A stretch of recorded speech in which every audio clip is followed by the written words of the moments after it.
Hey everyone, welcome back to the channel.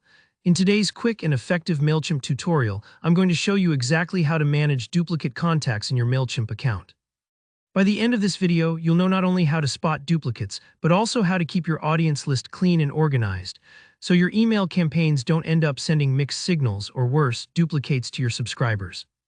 Let's dive right in and make your Mailchimp contact list a lot tidier. So first things first, go ahead and log into your Mailchimp account. If you haven't already, pause the video and take a moment to do that. It only takes a minute. Once you're in, you'll want to head over to the left menu and find Audience. This is where Mailchimp stores everyone you communicate with, so it's basically the heart of your email marketing. Go ahead and click on Audience. Now here's an important detail to know about Mailchimp. It's designed to be smart about email addresses. In Mailchimp, you actually can't have two contacts with exactly the same email address within a single audience. The system won't allow duplicate emails because it knows how confusing and unprofessional it would be for someone to get two copies of the same campaign. So that's good news. Mailchimp does a lot of the heavy lifting for you. However, sometimes things get a bit tricky. Maybe someone signed up with a typo in their email, or maybe they used a plus sign or a different variation of their address, like janedoe@gmail.com and janedoe@gmail.com. You might notice these contacts look almost identical.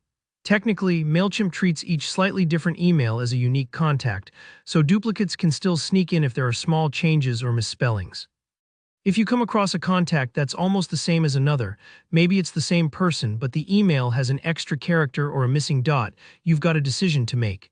This is where keeping your list clean really matters. Let me give you an example. Let's say you see both sarahsmith@email.com and sarahsmith@email.com on your list, and you know it's the same subscriber based on the name or other info. In this case, it's a good idea to delete the version that's incorrect or no longer needed. To delete a contact, it's pretty straightforward. Just check the box next to the contact you want to remove, look for the Actions dropdown and select Delete. Don't worry, Mailchimp makes it very clear that you're about to remove someone, so you'll have a chance to double-check before you commit. Take your time here and don't be afraid to review any relevant details. Sometimes a tiny typo is all that stands between a duplicate and a clean list. Remember, maintaining an up-to-date audience isn't just about organization. It helps your deliverability, improves your open rates, and ensures your emails go to real people who want to hear from you. It's a simple step but can make a huge difference in how professional and effective your email campaigns look to your audience. And that's it. See, managing duplicate contacts in Mailchimp is pretty painless once you know how it works. If this video helped you out, don't forget to give it a like, and if you've got any questions or run into something unusual, drop a comment below. I'm always here to help you out. Make sure you subscribe for more hands-on tutorials just like this. Thanks for watching, and I'll see you in the next one.